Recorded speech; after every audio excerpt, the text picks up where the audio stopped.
Greetings, it's I, Countess Nerman, your Lord and Emperor here at the Dracovin Empire, and welcome, one and all!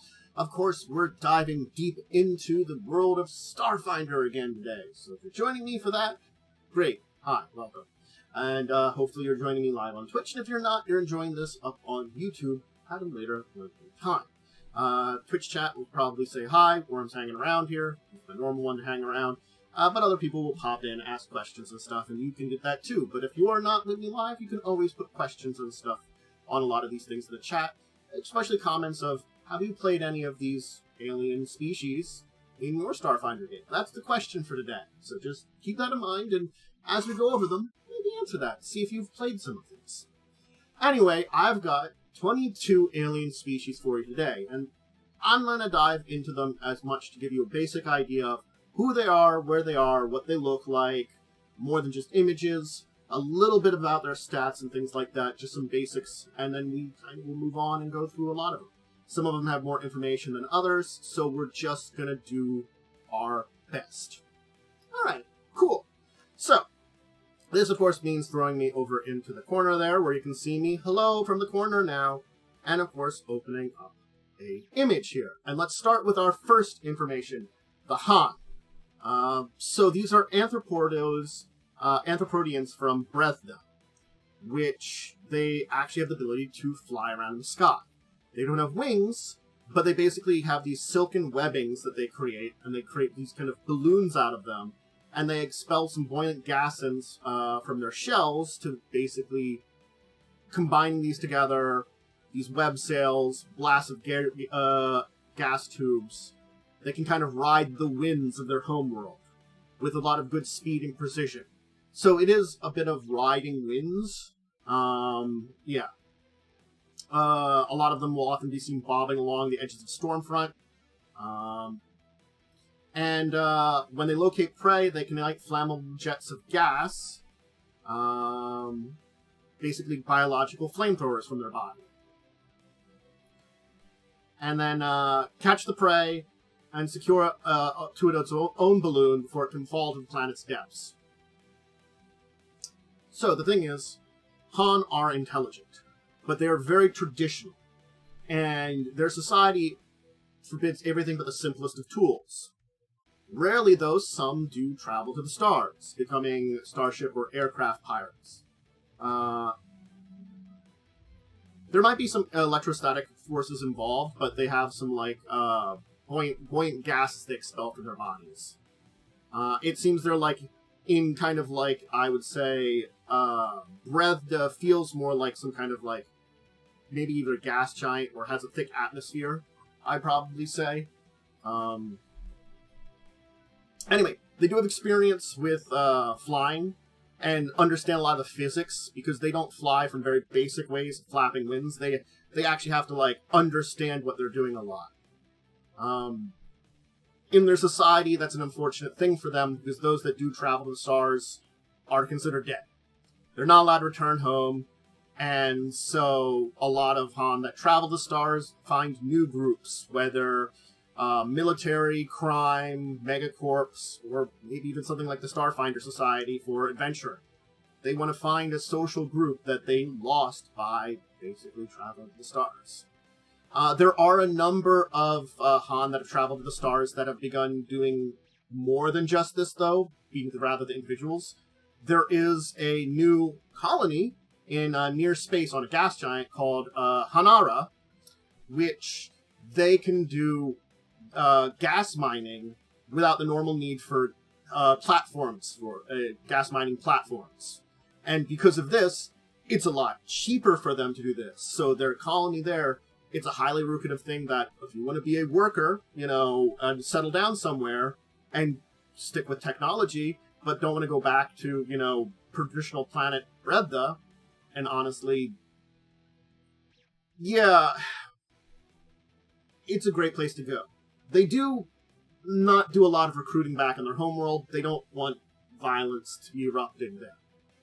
So a Haan is about 8 foot tall, weighs about 180 pounds, so pretty lightweight for something of its size. It's got kind of pinkish purple chitin. It's got to be the way that they developed and stuff and the kind of planet. I would have to look up Breza to be specifically on the details on the planet itself. Which I probably could, honestly. Get some extra details on the type of planet it is.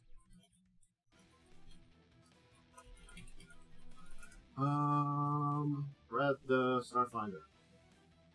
It is a gas giant.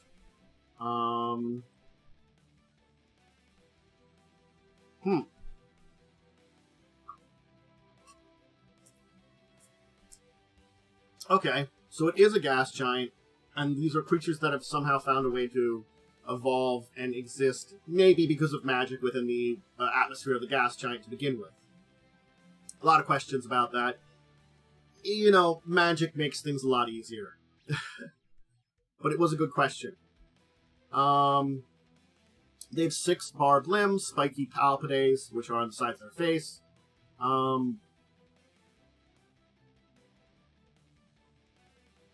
They have vanity that isn't to the colors on their shells, but they've got these hair-like spikes extending from the hips on their abdomens. And they don't cover them unless they need to, but they'll carve, cut, or decorate them basically the way that you would, like, take care of hair. So, you know, they're on the sides of their body, on the sides of their abdomen, they've got, like, their fashion hair, you know, their fashionable hair. And there's even traditional Haans on Brethda will seek on to mining settlements for off-world barbers and artisans for a fit in style. So, yeah, the traditionalists on these gas giants that have special gas mining platforms that allow humanoids to work there, the Haan will kind of slip in there and be like, style my side hairs. Very interesting.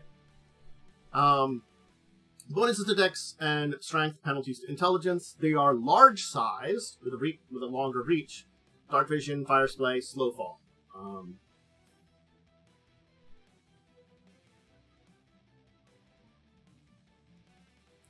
So yes, if they're in a atmosphere, they can create the gas. Let's continue on though, because there are more to talk about, and the Hadrogaan is the next one to talk about. So they're good at processing information. That's an interesting way of saying it. They make optimal decisions, reactions. They are a symbiotic people. The Hadrogaans basically implanted living telepathic crystals in their bodies when there was a natural disaster on their homeworld, the Hagrogis. They resided on the moons of their homeworld ever since. And they lend towards intellect and muscle to allied worlds in the vast. So even one on its own can be pretty powerful, because they do carry a living neural network with them. So there's 2 versions of them, a Luma and a Doluma. The Luma get bonuses to intelligence, wisdom, penalty to con. The Doluma get bonuses to strength and wisdom, penalty to intelligence. So they have a dual Nova system. He's got this dimorphism, and some own senses. And there is a lot more on these, and they're the interstellar species. Their history's been lost a lot. They used to be a uniform species, but breaking into 2 basically helped them survive. They're about 8 foot tall, 3-fingered hands, 2 legs with kind of cloven hoofs. They have 4 eyes, 1 pair halfway up the face, and a second larger eyes set highly across the brow.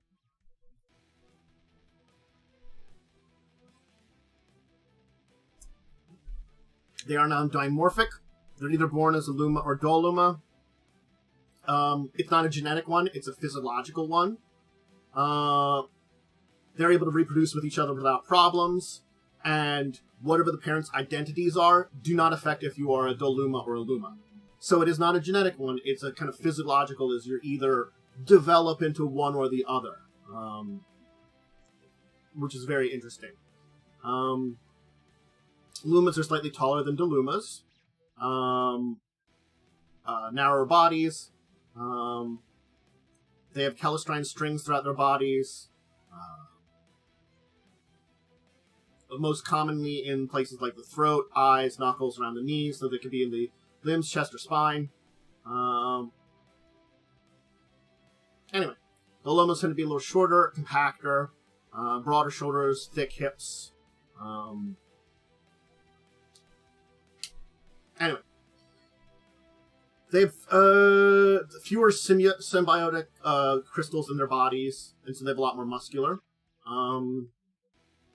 As I said, their planet is uninhabitable, and they live on the moon now. There is more information about their planet.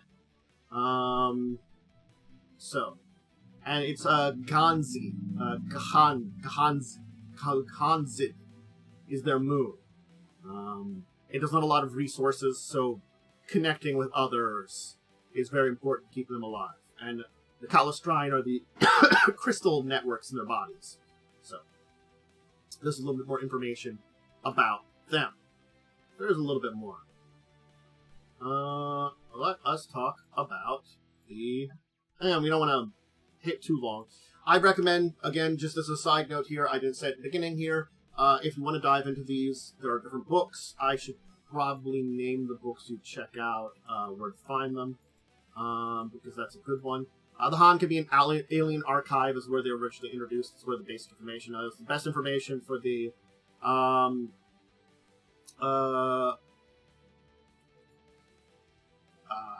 Hadrogaan, and this one here, the Haan is the Interstellar Species book. Both of them are within that. So, yes, I'm going to try to do that. But you can also check out the Archives of Nethys. It does a pretty good job of providing a lot of information for free. It's where I'm using to get a lot of these information on these, because I'm keeping it simple and not diving deep into these books, which I do also own. So if I wanted to play one of these, I dive into my book system. It is a Dino Boy. So these do shun technology, basically utilizing magic for their social and personalizing needs.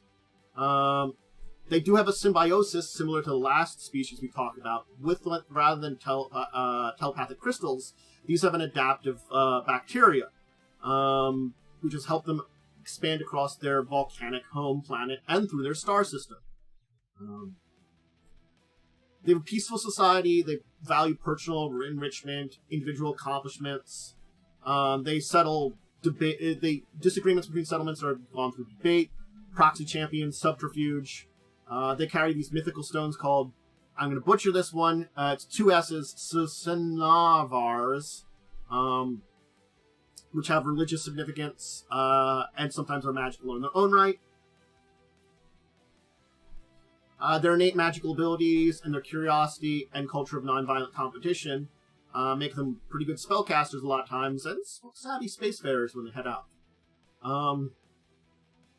So, they have atmospheric adaptation. They get bonuses to con, charisma, penalty to intelligence, so they're good in thick and thin atmospheres. They've got their own magic, their senses, and they can scramble, meaning they get a little climate. So they're reptilian bipeds, flexible necks with like tails, and its roots of scavengers or hunters of small game. They have feathers on their arms, tails, and heads, and which are personal identifiers a lot of times. And some of their language depends on the way they use these feathers. And they have a very remarkably high ignition temperatures. So they do actually help shield them from some embers in the volcanic home. Their claws were thought to be once sharp in their ancestors. Modern day claws and clowns are more better for tools. You climb up crypts rather than tear clay. They're omnivores. They magically operate farms to provide a lot of fruits, vegetables, nuts. And they have subterranean ranches with cattle-sized herbivorous spiders called vanchas that are both beasts of burden and meat.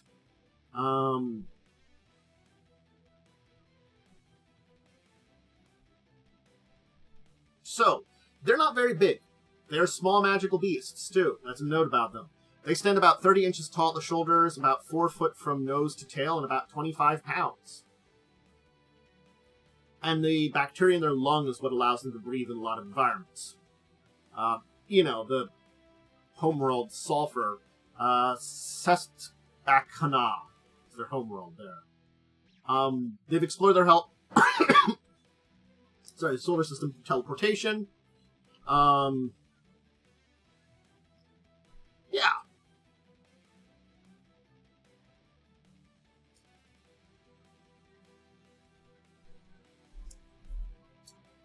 They do generate magic on their own, independent of the microbiome, and so very early on they could spark magic. And even without training, a lot of them can smell magical auras or perform small arcane feats. You can always look onto more of their higher homeworld, and, again, they tend to be a more primitive society at this point in time, though occasionally some of them do head out to space. If you want to learn more about their society and soulstones, I recommend checking out the Inner Soul Species book, just for basics there on these dino boys, as Worm called. Again, we're not going deep dives into anything today. We're giving you some basics. But let's talk about something a little different. We talked about Goblin last time we talked. Let's talk about Hobgoblins, because Hobgoblins, well, things went a lot differently than Goblins. So, they are militant, merciless, reproduce rapidly, adapt to changing conditions, look a lot like goblins, but are much taller and more muscled. And they are ordered with purpose. Their societies are parliamentary. There's no distinction between government and the military, of course. It can be as small as a starship or as large as a conquered planet. They don't grant anything unearned to any hobgoblin. And if you show aptitude for more advanced knowledge, you're given access to it. Young are trained as soldiers and have a basically education for soldiers as young as 14 years old, at which time many of them will receive secondary educations as things like technicians, spies, engineers at 16 years old. So basically, you get your basic military training / training in Hobgoblin society, and by the time you're 14, that's done. And then with a little bit more kind of training and stuff, your basic training's done. It kind of is seen where your specialty may lie. You're given further education into where you seem to have specialty. They're believed to have originated on Galarian, which was lost. But the thing about this is, when the gap ended, they were already a numerous star system. They could have had generational ships, suspended animation, interstellar transportation magic. Who knows how they got out there? But post-gap, they were out in the galaxy, in the known universe. And while a lot of societies were shaken, confused by the gap, hobgoblins really weren't affected by it. And even grew stronger because of this amnesic effect. Because when the gap ended, every hobgoblin knew these things. Their name, who their superior was, what their rank and position was, and they knew they had earned that rank through merit. They didn't know what those merits were. They knew they earned. And they also knew that their superiors earned those positions through merit also. So this is an important part, because their society is very militaristic, so they already knew who I am, why I'm here, and how I earned it. And no, not how I earned it, that I earned it. And this person above me, I know they earned that position. So this attitude that was work allowed them to basically get over the confusion very well and take advantage of it. And basically expand, gather region, conquer a lot of things. Where they could have been much smaller group before the gap made them a military power. They also were able to basically immediately analyze religious and social codes, basically discard anything that didn't make sense.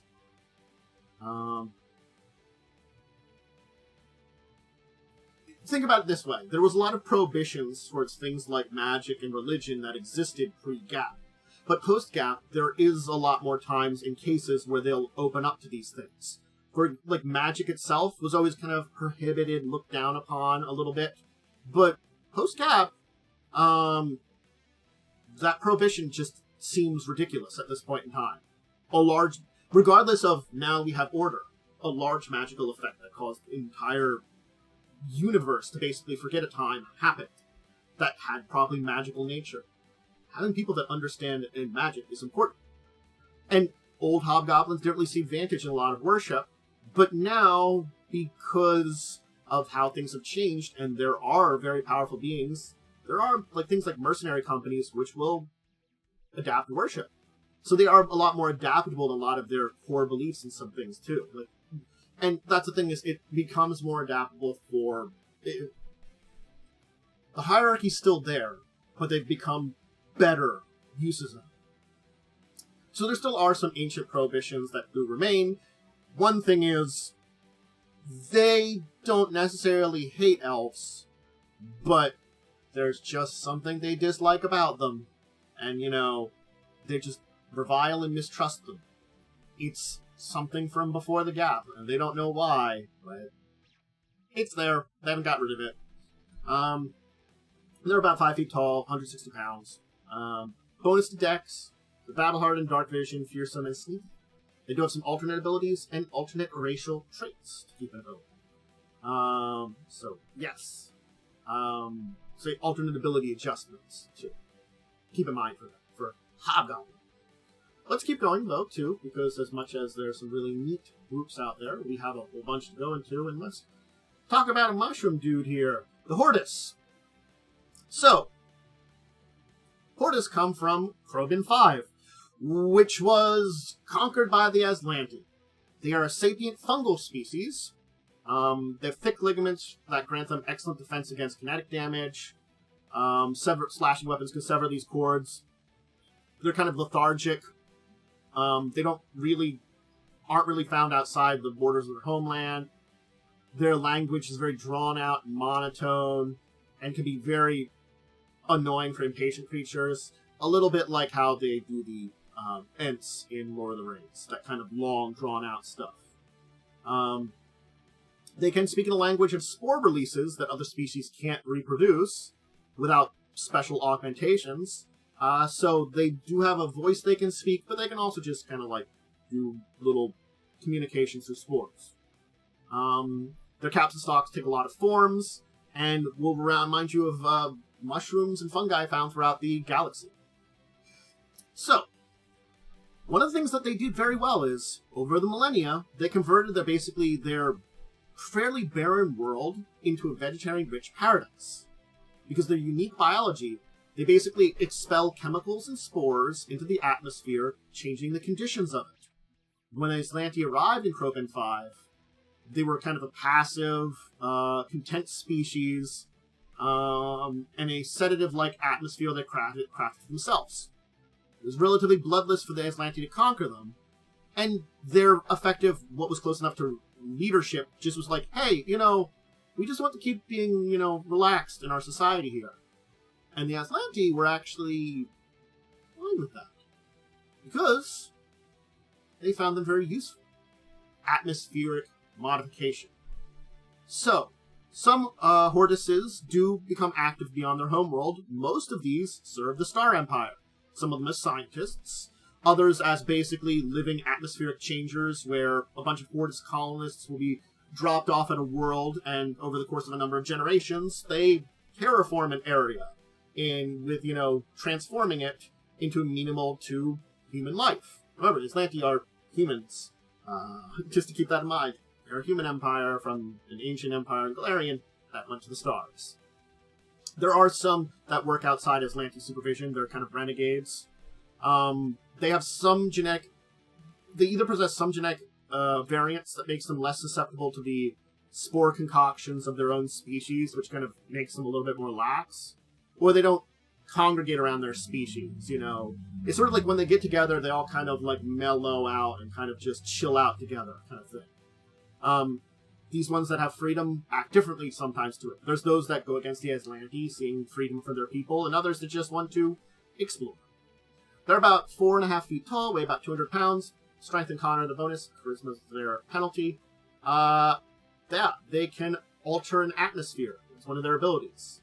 And they've got some limited plant benefits. They're slightly poisonous, a little bit spongy. An interesting group to play. Alright, let's talk about another group that has been effectively conquered by the Aslanti Star Empire. Yeah, the Huitz'plina. So, they're precognitive, and they originate from a heavily forested dwarf planet in the vast called Mulax Kadsi. Aslanti claimed it. They've been burrowing for minerals in the mountain regions. these arboreal living forest lowlands have basically been left alone. The Aslanti basically don't see anything useful from them, and just are doing mining operations in their mountains and leaving them to their forest canopies. Why the Huitz'plina or the Aslanti leave each other alone? Well, the Aslanti just don't care about them. The Huitz'plina, well, they have precognition. Some say maybe they've seen some kind of event that they feel like they don't need to. Basically, each one can see different things. Some basically can see the future very clearly. Others get gut feelings, or something that foreshadows whether there's a positive or negative outcome. They, just something that's there that tells them what's going on. They have these long, glimmering spines across their body, except for their face, that develop shortly after birth. They have sharp, well-defined spines, which they can launch defensively to protect themselves from predators in their ancient past. As they age, their spines become feathery, kind of giving almost a multicolored fur look. Still as deadly as when they launched. They have prehensile tails, used for radioactive activities.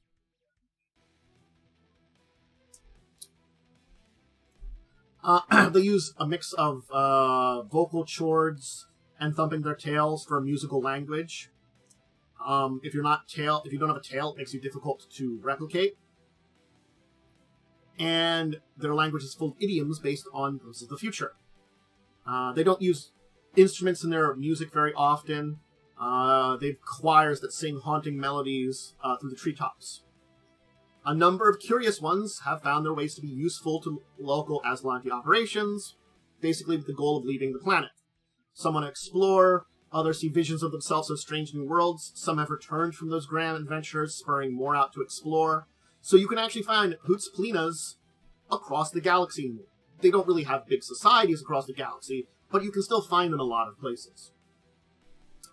They bring a petrified flower from their homeworld along with them, basically remembering them where they come from. Because as much as they want to go out and adventure, they still do want to return home someday. Varying colors and their treasure possessions. Those that know of their precognitive abilities, it's a very helpful thing for them. There's a lot of suspect about them and stuff like that. But the thing is, they come from a low-technology forest environment, so they have trouble with cutting-edge technology a lot of times. But they are quick learners and willing, they're maybe not the quickest learners, I would say, but they are willing to learn and adapt to technology. They reach maturity around 30, can live about 100 years, and their spines start showing color around 15. Dex and Wisdom are the bonus, intelligence is their penalties. They can climb, got some blind sense, some sense prehensile tail, and they've got their pre-dreaming ability. Oh, and can shoot their spots. So, interesting one there. We'll talk about one that I'm not going to have a lot to say about. Of course, the Ifriti, or the Ifrit. They are descendants of mortals and creatures of the plane of fire. Usually Ifrit. With the E, not the I. They're I-F-R-I, too. Ifrit. And they're Ifrit. If that makes any sense. They're one of the elemental children. We'll talk about more of them in the future. They're outsiders of the native subcave, dark vision, fire affinity, fire resistance, spell-like abilities. They've got some alternate racial traits. There isn't much to say about them. They're a species brought back from the original... Oh, I forgot to mention where to find information on those other species. Hanakan was an interstellar species. Hobgoblin's Alien Archive 2. Hortus Alien Archive 3. Huitz'plina Alien Archive 4. And the Starfinder Adventure Path book. Adventure 13 in the Starfire series of Adventure Paths. Firestarters has the Ifrit as a information in there to introduce them as a more antagonist, but also tells you the stats for playing one of them. A bunch of these alien species were introduced in books like that and eventually got their books. We'll move on, because, Jen, you can look into them in there, and they are basically a lot like they were in Pathfinder. Squid. Well, mollusk. So the Ijtikri.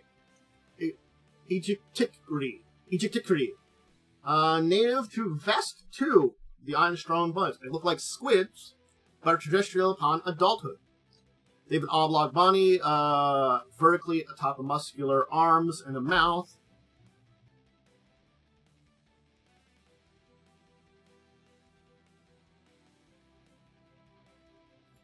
So, they have 2 long, dexterous feeding tentacles that have pads that are manipulators that they can use tools with. They have visual array. They have 2 eyes on each side of their heads, 3 dorsal eye spots, and a pair of complex eyes in the undertrunk. They have a shell that covers their head and lower mantle, a lightly exoskeletal lattice that protects the upper mantle.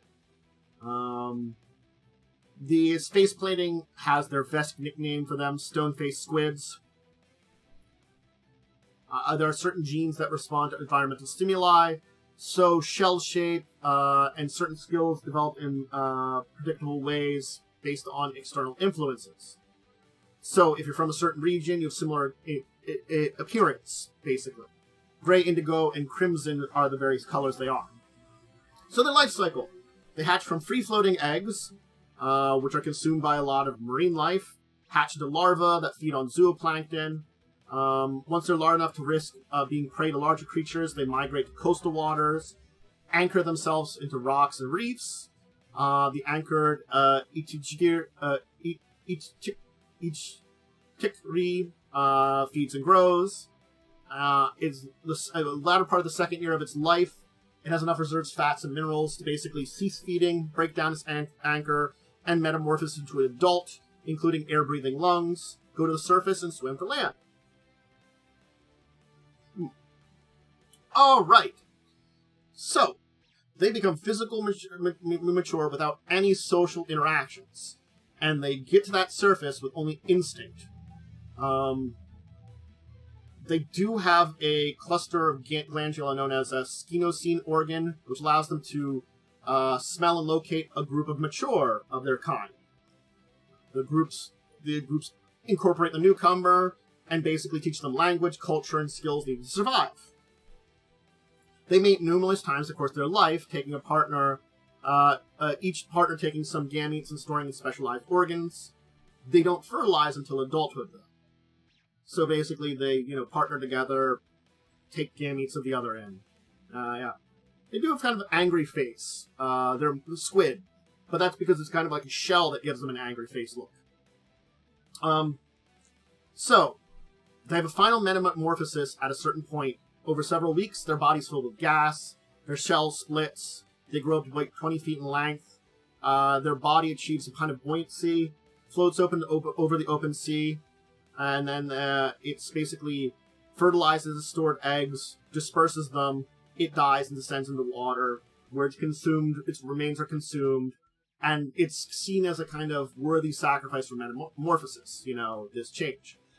But, one of the things about them is, they have advanced medical techniques now, so it does allow them to fertilize eggs in small batches without basically ballooning and sacrificing yourself for the next generation.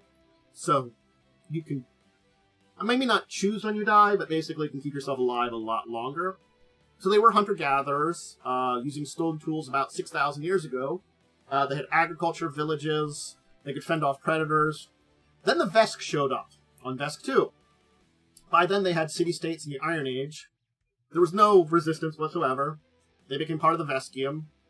And the thing is, because when they emerge from the sea, they don't know anything and easily adapt to those around them, basically the Veskium was able to get them adopted very quickly into Vesk culture. So modern Ijtikris are very in Vesk culture. Those that remain on Vesk 2 are into local industries, fish farming, salt production, Drelfex ranching. The main thing that they have done, they usually don't clash with the Vesk, but there is an ancient ruin on their planet that predates their Stone Age culture that they have not wanted to do anything with, but the Vesk has been looking into it, and some adventure paths, such things like that, have been involved with them. Bonus is con, wisdom, penalty, intelligence. They're medium aberrations. They got their hardened mantle, their protective mantle. They have a swim speed. And they move.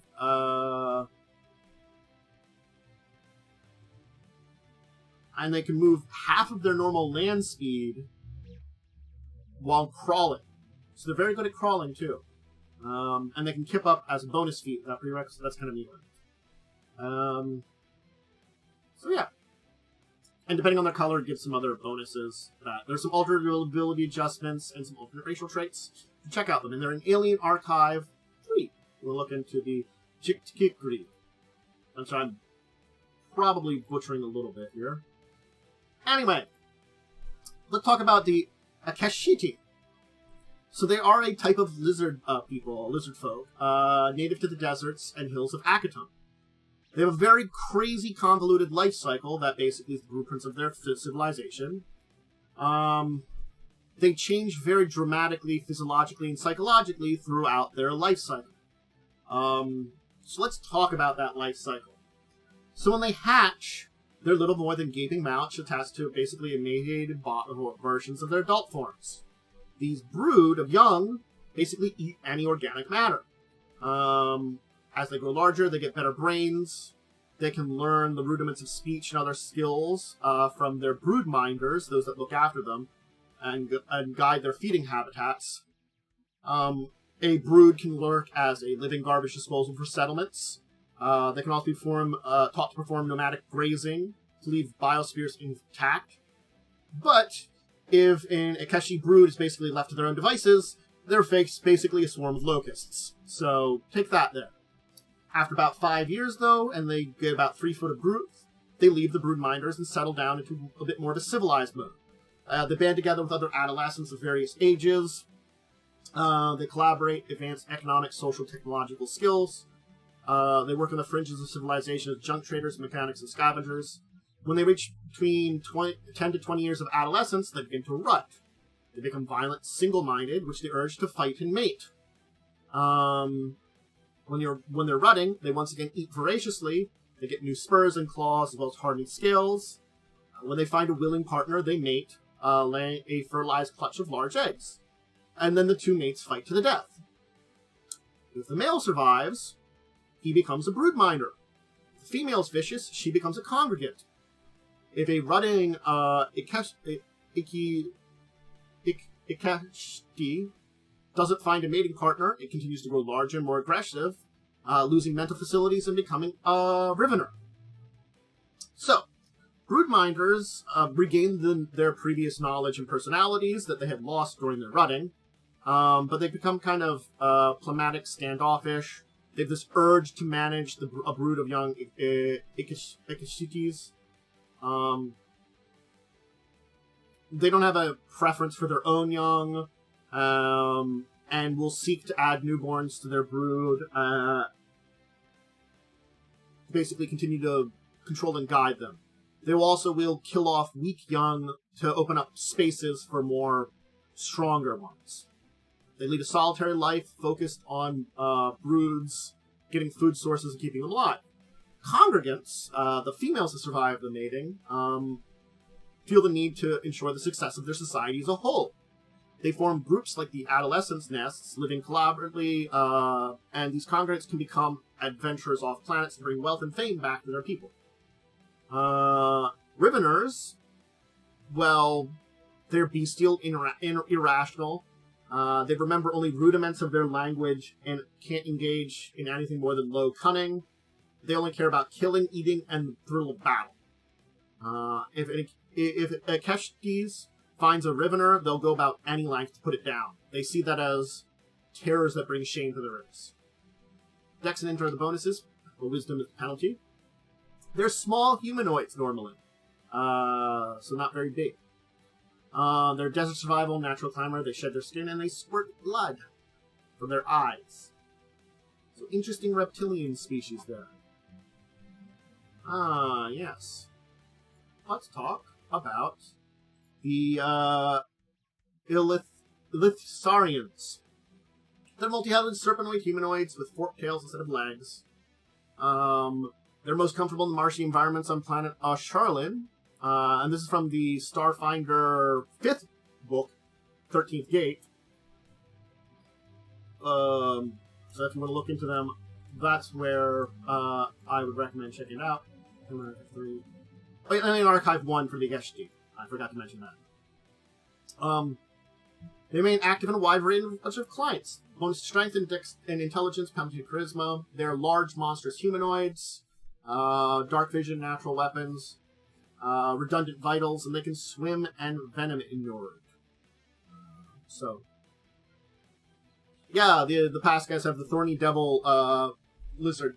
They start out as basically slightly controlled locusts to adolescence to, violence in the mating seasons to who survived the mating.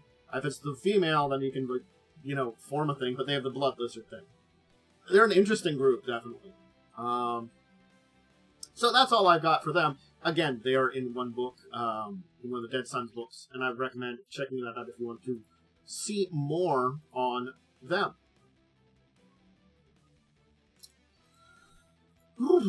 Yeah, the 5th adventure path, the 13th Gate. Let's talk about this one, which is Alien Archive 4, the Ixtangi.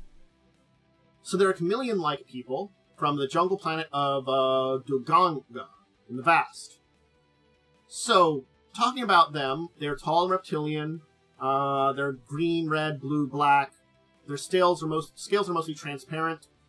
Colors they display are part of liquid crystals layered beneath glass-like scales. So they can change colors, become functionally invisible, mimicking the scenery behind them. They are chameleons. Their two sets of eyes can move independently from each other, having a wide range of feelings. Their snouts taper into thick wedge-like horns, and some have large bony crests that they accessorize with jewelry or precious stones. Their mouths are filled with razor-like teeth, and their tongues are long and retractable, with long flexible tails that end in a scorpion-like stinger. They rarely use this poisonous barb in modern times, but they might lash out if startled or if there are other option. So, let's talk about their history. Because right before the gap, remember, the gap is the disappearance of knowledge. But there's knowledge from pre-gap, and then post-gap you have your knowledge. But there's just this missing gap of knowledge. They know from before the gap there was a planet-threatening disease called the Blighted Bark. It was a supernatural one that was basically resulted from a combination of factors. Long story short, they were using up their natural resources, so the central government basically pushed to have this powerful group of spellcasters use a very powerful spell to bring back the resources. It worked, but it was taking a ritual of evil magic from Abaddon. So the result of this horrible evil magic on the entire planet interacting with the planet's already slightly magical properties meant this plague started, the Blighted Bark. They were at a loss. It was taking over their jungles. All efforts to stop it failed. They basically were accepting their fate to just die with their planet because they didn't have any way of leaving their planet. On the other side of the gap, they found themselves living in lush, affluent, country-sized floating islands. These country ships levitate hundreds of feet above the verdant jungle canopies, and anywhere from 10 to hundreds of miles across. They're domed cities that carry the name of nations that were once on the surface. Scientists and historians of their people have no idea how they avoided this destruction and rebounded with a vengeance. They only have this history up to then where they're like, oh, we're doomed. And they were like, how the hell did we do this? Blighted Bark isn't gone, but it's manageable and has small outbreaks every couple of years. So this is such a weird thing that happened to them. We're like, somehow we stopped the plague and we're in floating city planet, like city things now. So there are some left on the surface. They're called Dusk Dwellers. They're kind of pallid, live and work beneath the shadows of the island countries hovering above. They're industrial workers, but the island countries are dependent on them. They collect water, food, stone, other organic resources. They breed moon lily, a psychotropic flower that only blooms in shadow. They brew it in the thick paste, which is similar to an alcoholic drink that intoxicates the consumer and grants them these visions. They use dinosaur beasts of burdens to search a jungle for this resources. And basically the high scales will love it and eat it up. And so it's a great way to earn some extra cash. Econ, charisma bonuses, wisdom penalty. They've got their barb poison, they climb, they've got their senses. Their liquid crystal display, which can make them virtually invisible. And their other natural weapons. They do have a bunch of them. So that's the Ixtangi.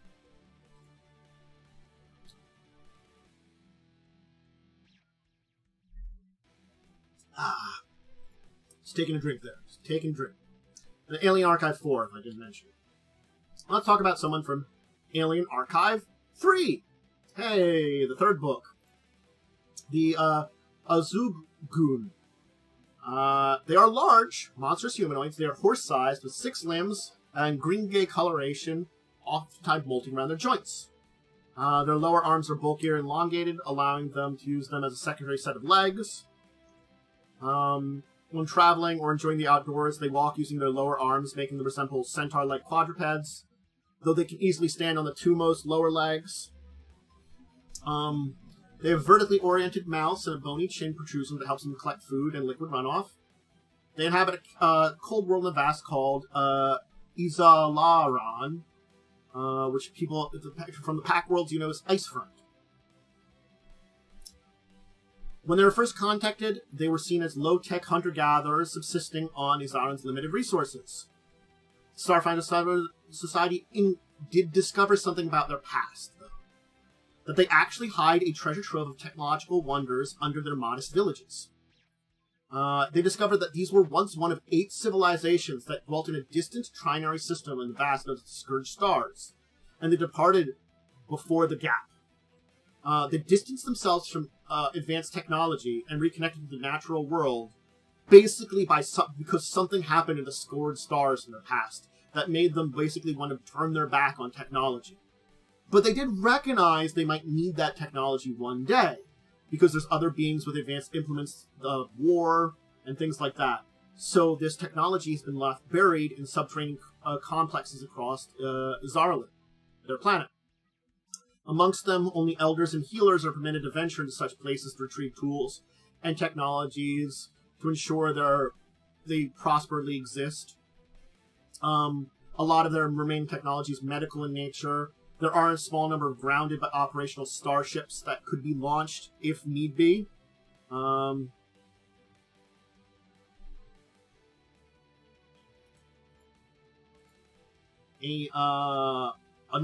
warlike species that's also from the Scourge stars. The Jinn Souls are their greatest threat. Again, from the same area that they originally came from. And their independence and hindered resistance are important because of that. They dread when they might have to use those ancient weapons again. They lie scattered across the planet, but they do keep in contact with relays in the hidden starship safe houses. So, if you're in one of their tribes, you're one of 3 roles: hunter, gatherer, leader. Hunters hunt the various megafauna on the planet. Gatherers gather food brought back by the hunters, supplementing with flora. Elders, heroes, and scientists make up their leadership cast.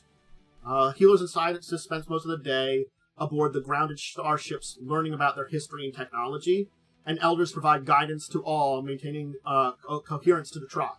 So basically, if you're a healer or a scientist, you learn and kind of understand our history and technology. You know why you don't rely on this technology, but also have to know about it.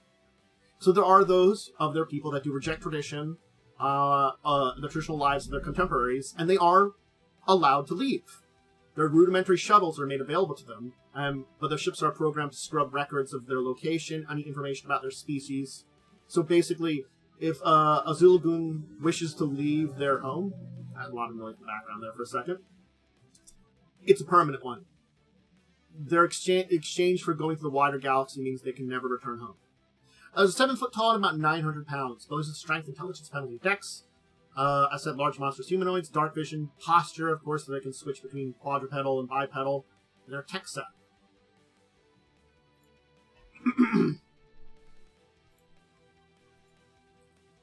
Let's talk about these nice folks here. The Jububnan. They are human-sized toads that stand on a single stout leg. Colors vary, neon splashes and splashes of dark colors. They maneuver by hopping at speeds a lot of humanoids walk, and they rarely remain motionless. They prefer to sway gently in a single spot for prolonged periods. They can inhale deeply and expand their bodies almost 3 times its normal size. Also, they can puff up.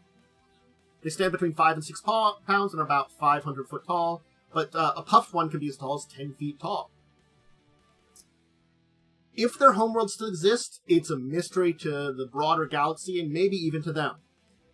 They've visited the Pack World and the Vescarium, but they don't disclose details about their homeworld. When they're confronted directly about their history, they state that their ancestors were starfaring wanderers. They live only about 60 years, had several generations since the end of the gap. It's believed that their origin is just lost to the mysterious Lost Age, basically. They tend to be solitary wanderers, rarely meeting of their own time, which can be bad for a species to reproduce, except the Jububnan reproduce through parthenogenesis, meaning that they can spawn dozens of eggs several times through the life cycle on their own. They can reproduce through parthenogenesis.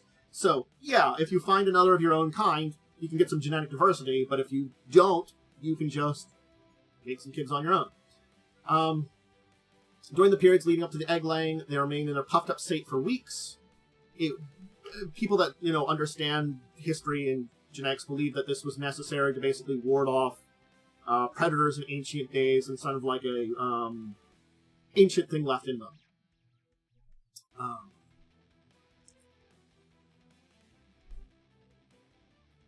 Anyway, they can reproduce rapidly, and sometimes they will form tight-knit familial communities. Sometimes they can be pirate outfits in near space, where they'll breed a bunch of generations of offspring to staff starfish, create a larger enterprise of trusted families. A Jububnan explorer might come across an extremely valuable or dangerous site and decide, as an explorer, that they will birth a new generation whose existence is to protect that location from outside interference. Even these large groups there, called tangles, an elder will still encourage some of them to depart and travel the galaxy, so that their species continues to spread to the stars. This means that a tangle has connections to other tangles might be found on different planets. Basically, a tangle will spread out to a number of other nearby areas, each watching different sites that are important. Bonuses to Dex and Con, penalty strength. They're medium monstrous humanoids. Dark vision. They have really great balance. Swim and have a land speed. Of course, they can puff up. And they're plucky. Interesting one there. Alright, now I've got to give you all a... turn that off for a second. Hey, I had to open up the book to get the image of this one, which I did manage to... I have a copy of this book. Crash and Burn. So this is the Adventure Path, book number 38, Crash and Burn. I actually had this one. I didn't know if I was going to. I assume I got it through one of the Starfinder Humble Bundles. Keep an eye out for them. It's a great place to get a bunch of the Starfinder PDFs for a really low price and to support some charity. Anyway, I've now shouted that out. Let's talk about the kaa-leki from Starfinder Book 38, Crash and Burn. They're composites of flesh, bone, and moss. They stand about 7 feet tall. They're tripodal humanoids with patches of blue-green moss that grow naturally on their skin.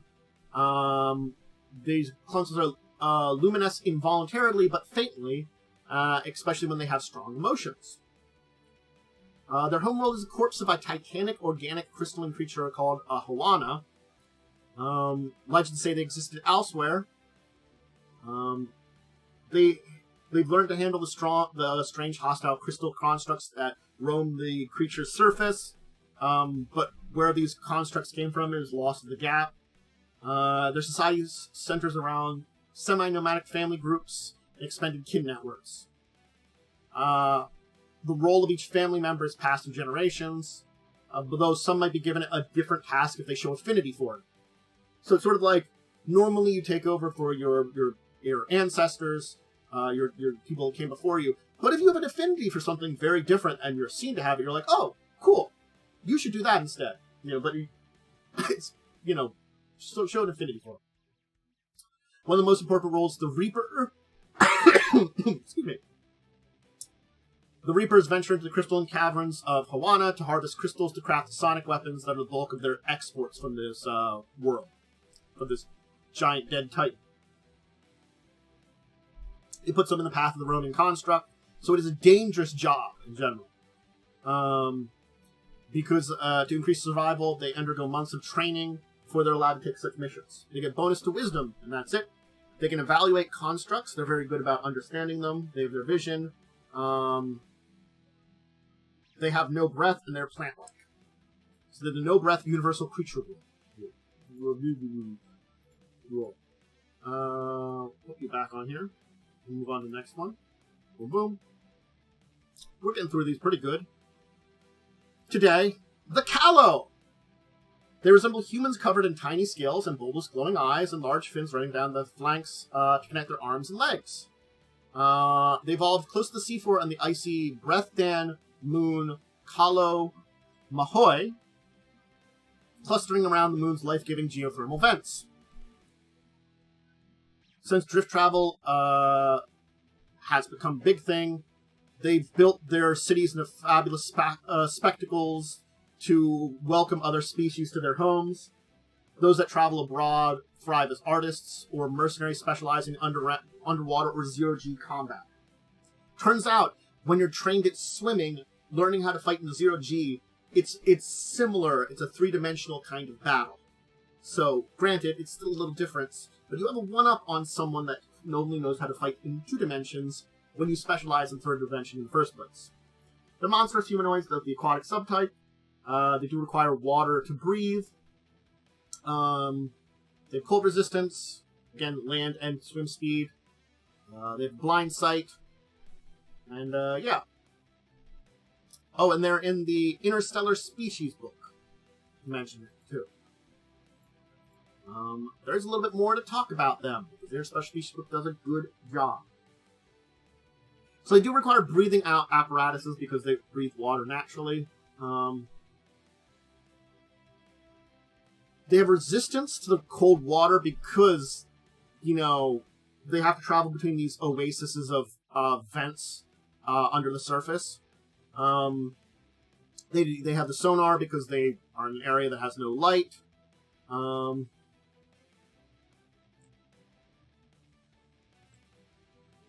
They're about 6 feet tall, 5 to 6 feet tall, about the same weight as humans, about a little less than humans, the same size, about 100 pounds. Anyway, and you can learn about their homeworld. Yep.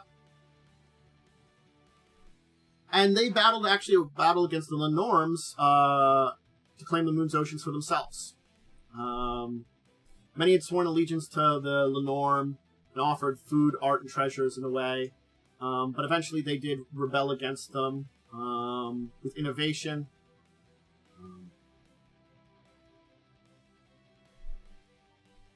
Yeah.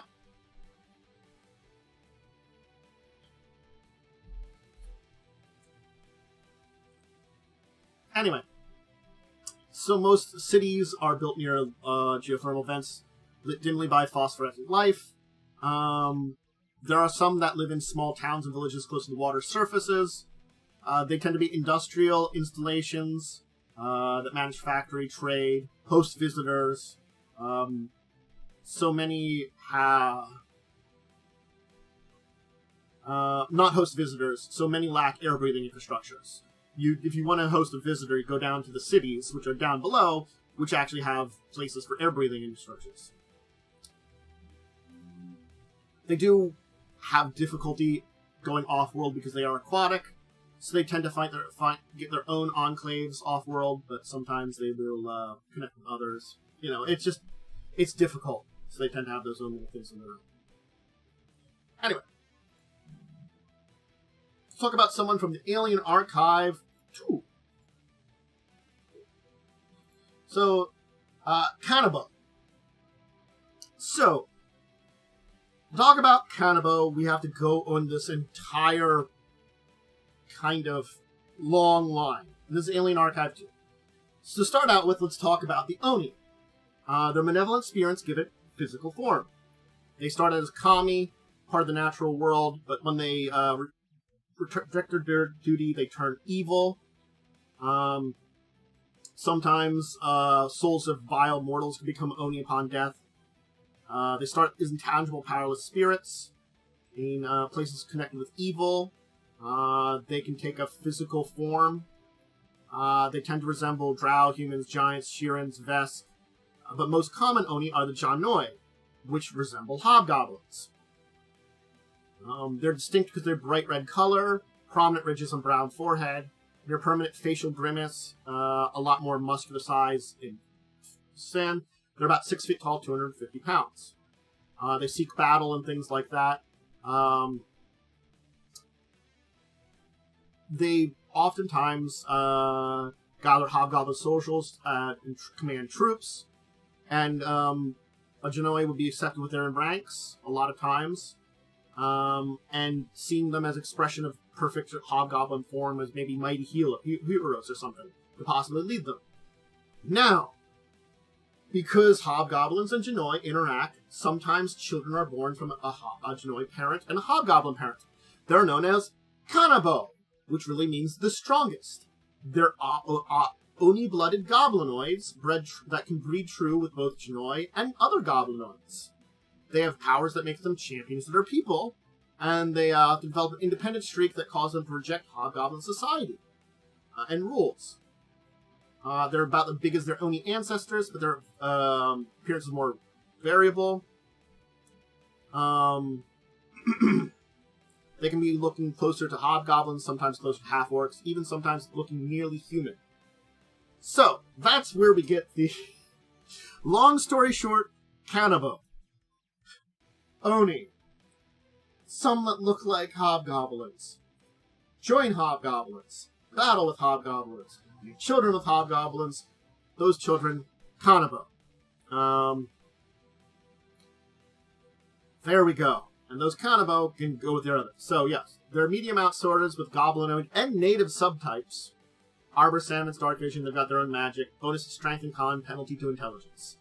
There's the Kanabo in their describing their existence, which takes a little while. Alright, let's talk about the Kayal, or fetchlings as they're known. I've talked about fetchlings in the Pathfinder adventure stuff where I talked about the species you can play there, but these are basically descendants of humans trapped in the Shadow Plane millennia ago. Shadow has permeated their forms, making them very unique. They're bleached of color, dark, pale, gray skin tones, white, pitch black hair, yellow eyes, tall, lithe bodies that seem to blend in and out of darkness. Some command the shadows themselves. They've spent hundreds of centuries with creatures native to the Shadow Plains, so they have a certain bit of moral ambiguity. They've made plenty of deals and agreements with creatures most others would consider dangerous or evil. And for them, it's a matter of survival. Pragmatic decisions. Those that are in material plane tend to conceal their appearances with cloak, hoods, or masks, even though they're not sensitive to bright light. They either hide themselves out of fear of prejudice for those who have bad dealings with their ancestors, or because they are embarking on nefarious deeds that don't want to be recognized by the locals. So it's this catch-22 is some of them are actually just nefarious, and others are just like, yeah, my ancestors did some pretty awful stuff. I'm just gonna hide it. But not all of them. They tend to. Bonus to Dex and Charisma, penalty to Wisdom. They've got magic, some dark vision, some special abilities, shadow blending, shadow resistances. That's the Kayal, or fetchlings, if they're more also known as. Reaching the end of the line here, but we got some more to talk about. I did check and make sure I can get these pretty good today. The Khizar, plant-like humanoids. They live in harmony with their natural environment and strive to protect the wilderness they habit. It does bring them into conflict with other species and cultures, but they are eager to learn about others' ways and understand them. They want this connection to the natural world to be very inhabited, and they know that can breed to conflict, but they're understanding. They're humanoids. They have 2 arms, 2 legs, vestigial vines on their back, greenish-brown, tough skin of cellulose fiber. They have hydrostatic skeletal structures and bleed thick sap-like liquid if cut. Their roots end with root-like tendrils that are manipulative, and they cluster. Chat connecting. What's going on here? They're clumsier than a humanoid's fingers. Their heads are complex seed pods. Rough, translucent membranes over a woolly latticework contain phosphorescent seed clusters that glow softly from papery membrane. They're nicknamed Lantern Cloak. The color of the glow shifts as they experience different emotions. So, if you're canny enough, you can observe their mood before you even say a word. They don't have mouths, so they taste things by touching or handling them with their digits. So they originate in the wild expanses of the untamed continent of Ukalam on Castrovel. They developed from carrion-feeding plants that use slow movement and crude empathic senses to find dying animals to feed on. They grew into full-fledged societies. It hardly opposed the population of the elves, Formulans, or Lashuntas. When space travel became common, some relocated to ice wells of Avalon to protect the natural spaces from robots, metroplexes. They have a sense of individuality, but they have no gender or cultural divisions based on appearance, caste, wealth, or other indicators. The only thing they competed over in ancient days were food sources or having new and novel experiences.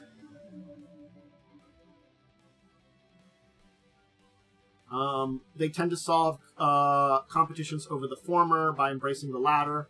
So food sources over new and novel experiences they have together. They're very protective of natural spaces where they live, which can have violent clashes. Many have recently joined or allied with the Xeno-Wardens to defend certain worlds.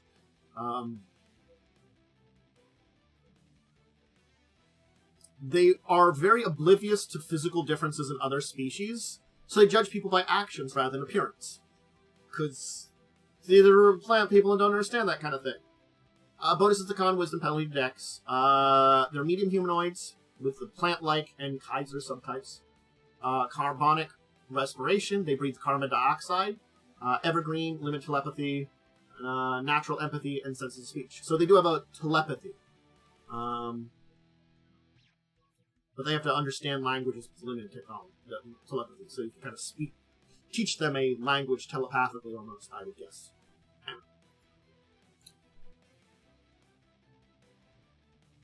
Let's move on. We got a few left here, and we got some moth people! So, use Alien Archive 4 if you're going to play Kiirinta, because they did appear in an adventure path before, and the Alien Archive version updates some of their rules on playing some of them. So this is an important note if you're playing a Kiirinta player character.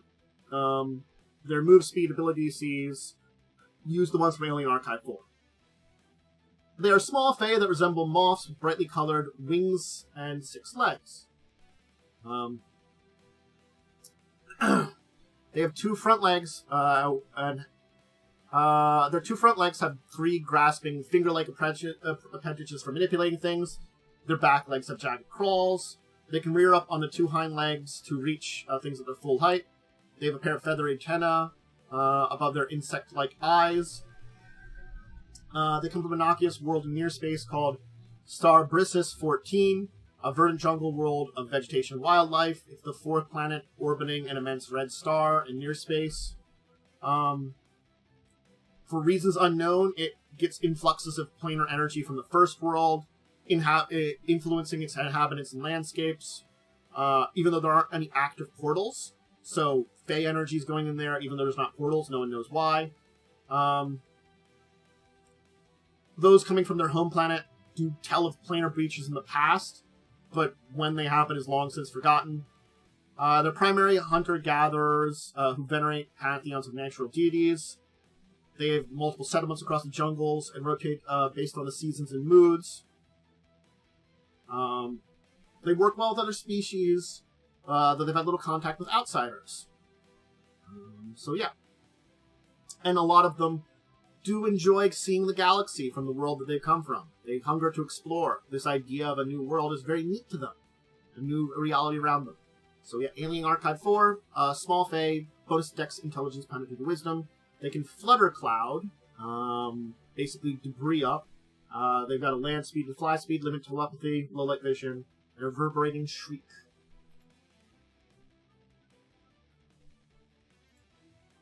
Boom. Let's talk about the Kish. So, this is from the Dead Sun's Adventure Path, which you can take out the full book of all of them, and I'm not sure which individual book it's from, because you could have one of the individual ones, or the big one itself. They're descendants of the Kisheli, which was an advanced civilization that ruled the stars millennia ago. But they've lost any grasp of the mystical or technology innovations their people once have. In what's left of Izmac, a floating metropolis, they live in basically the ruins of their ancestors. They're tall humanoids with 3 eyes and long, powerful limbs, sharp-toothed mandibles, smooth, hairless heads. Skin color ranges from gray to sky blue. There's little variation between their genders. They can easily tell males from females because of subtle differences in the shape of their central eye. So that's a way to tell them apart, if you could learn that. Yeah. They congregate into tribes that are either led by the strongest or wisest in their numbers. Some pass leadership peacefully amongst themselves. Others put leaders to the test of wits or might. Bonus to strength in wisdom, penalty to intelligence. They get a bonus feat, dark vision, and are survivalists. So not a lot there for the Kish. And we'll end up with 2 that are, well, archival species to talk about. And I couldn't find a good Starfinder image of a Kitsune, so let's talk about Kitsune. They're shape-changed with 2 forms. Anthropomorphic fox, which is their true form, or an attractive humanoid. They have a reputation as tricksters, but are good Thanks, motorcycles. The road is busy today. Sorry about that. Noise cancellation doesn't cancel everything. They are good-natured and value friendship and loyalty. Bonus dex, charisma, penalty to strength. Agile, they can change shape, have Kitsune magic, low light vision. They're from the Alien Starfinder Alien character deck. So they're basically somebody that you can play left over from Galarian. That's basically that. Less connected to that, but also one that is technically an older species to talk about, though, is our last one for today. Why, it's Kobold! Which you can read about more in the Interstellar Species book. Kobolds, known to the Pack Worlds, are a witch-dwarf species.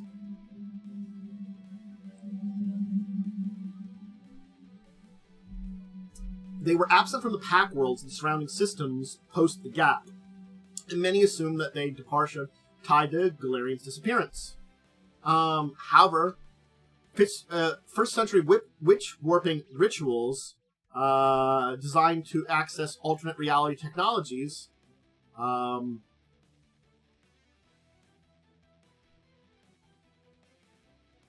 they also, rather than basically things that couldn't function in our multiverse, kind of items, obscure technologies, gated in hundreds of reptilian beings who, by appearance and self-identification, were kobolds. They dispersed throughout the Pack Worlds, taking residence in empty, previously unknown apartments, clocking in into work with unregistered key cards that all noted the kobolds' long time employment at various agencies that were unnoticed before, fitting into niches that mysteriously manifested seemingly in response to the kobolds' needs. Newer generations seem more bound to conventional logic. The first wave of uncanny integration to this reality has stumped historians, scientists, and magical resources. They have an innate affinity for witch warping, calling upon matter or magic that originates from their alternate homeworld. This magic also tends them to unabashed self-confidence and belief that they're hereditaries of draconic mystery. And the most powerful witch horses sometimes spontaneously transform into extraplanar worms.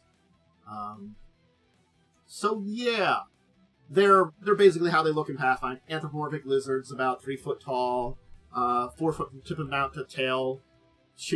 Various, scale changes. They also have this, like, connection to draconic origin or some kind. They're kobolds. There's a little bit more to that. You can look into it. I'd recommend checking out the Interstellar Species book for this one, but to keep it simple, they're kobolds.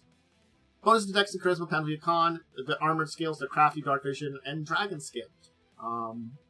They've got various colors that make differences in their energy resistances. But that's it for today. That's where we'll end it with kobolds. Hey, we went through a big chunk of these species today. A pretty good one.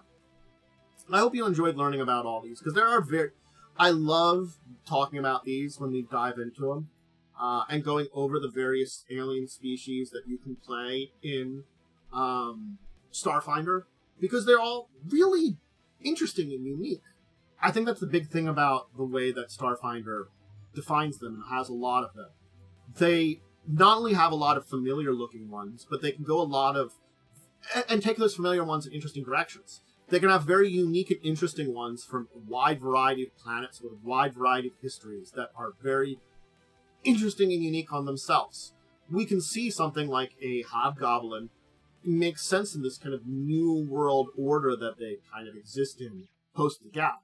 But they also can certainly show off, in a way, some really interesting and cool ways that these, of different ways and different planets and different things that adapted with different histories, and just go in directions that are so vastly different. And I think that's one of the things that is very interesting about the entire thing. So, I think that's the thing I want to kind of shout out about it all. Thanks again, motorcycles. Thanks again, motorcycles.